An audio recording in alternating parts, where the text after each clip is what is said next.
Reporting Copper Basin, today is Wednesday, April 9th, 2014. I'm Brandy Myers. And I'm Tristan Eastola, and this is Cbtv News at 9. On today's show, we'll be talking about the North Potato Creek, the baseball and softball games, and a science project that could save the government millions. Now let's get started. We're shouting now. I never thought I'd be so fragile. You're not alone. Contaminants in the North Potato Creek watershed have been reclaimed to the extent that the creek no longer requires treatment. Its water can flow directly to the Ocoee River without affecting river quality or aquatic life. As part of the North Potato Creek water treatment plant modification, the creek will be routed around the South Mine Pit to the Ocoee River. Construction by Glen Springs for the discharge pipeline to the river is expected to continue this month and will be visible to those driving along the highway or living nearby. The pipeline will enter the Ocoee slightly downstream of the Grassy Creek Road Bridge. Boulders will hold the pipe in place and protect it from currents in the river. Treated water discharged into the Ocoee River must meet the required limits determined by TDEC to be protective of the river. Now let's go to Tristan for the weather.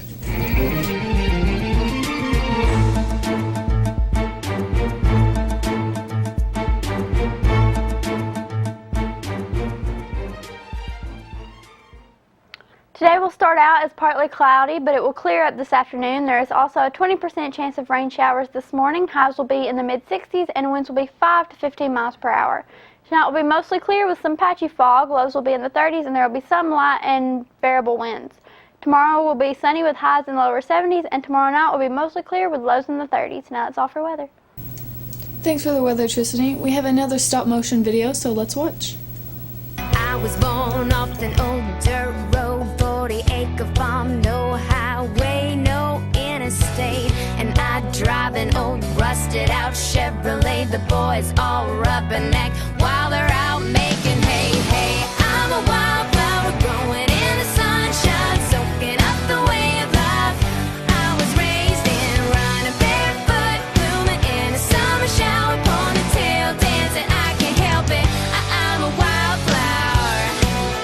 Ooh yeah, ooh yeah. There's a little cotton dress hanging in my sister's closet. I think Mary Jane, will you marry me? 'Cause I'm in love with you. And all I wanna do for the rest of my life is kiss you all night through. 'Cause when I'm kissing you, everything's alright. My troubles are far away. The feeling that you give me, you're making me high, which is why I wanna kiss you every night. Yeah.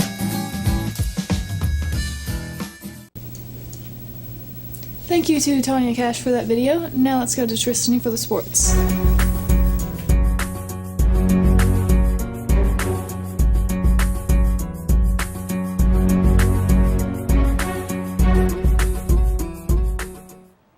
The boys baseball team had a game yesterday against Murphy. They played great and won with a score of 9-3. Their next game is Thursday against Tellico, and it is home.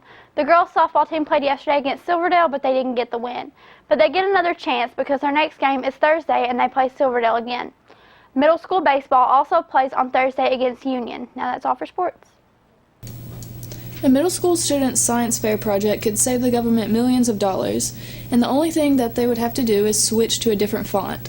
The 14-year-old boy adapted his science fair project, which was a study of the cost savings incurred by switching the font of his school's handouts, to show exactly how much money the federal government could save. His project His project showed that switching the school's paper font would save his school $21,000 a year in ink costs. The boy also decided to see if the U.S. government could save money. He tested his theory by changing the font but keeping the font size. He discovered that the government would save roughly $136 million a year. I think we could save some money here by switching fonts. Now let's go to Tristan for the lunch.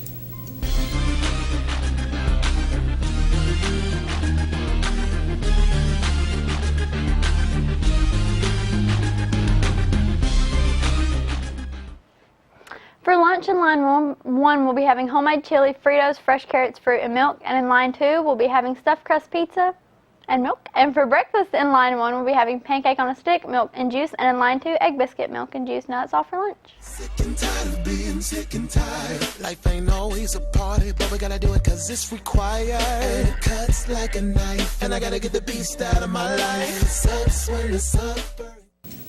Okay, we have to apologize for 3 different things. 1, we apologize for our TV malfunctions. 2, I'm sorry for tripping over all of my words. And 3, breakfast is wrong. Breakfast is wrong. I just realized that. It's Okay, wrong. do you have it on here? It's... This is really confusing. No, that's lunch. No, No? French toast and cereal. Right? Or, and French toast and cereal or breakfast pizza. Exactly. Alrighty. Yearbooks are on sale for $55. See Miss Penny Montgomery for more information. If you're bringing a date to prom from another school, you must fill out a form available in the guidance office. The blood drive will be here on April 15th from 8:30 to 1:30. Happy birthday to Savannah Barker. And now it's time for the word of the day. Today's word of the day is migrate. Migrate means to move. The birds migrate to the south for winter. And now a word from our sponsors. The call to serve. It has no sound, yet I have heard it in the whispered retelling of honorable sacrifices made by those who have served before me. The call to serve has no form, yet I have clearly seen it in the eyes of men and women infinitely more courageous and more driven than most. The call to serve has no weight, yet I have held it in my hands. I will commit to carry it close to my heart until my country is safe and the anguish of those less fortunate has been soothed. The call to serve is at once invisible and always present. And for those who choose to answer the call, for their country, for their fellow man, for themselves, it is the most powerful force on earth. America's Navy, a global force for good. Do you have any closing remarks? I don't. I think I'm you sorry. should. Well, you have to go to the office. I do have to go to the office. Okay, I'll close it real quick. That's all the time we have for today's show. We'll see you tomorrow on CBTV News at 9.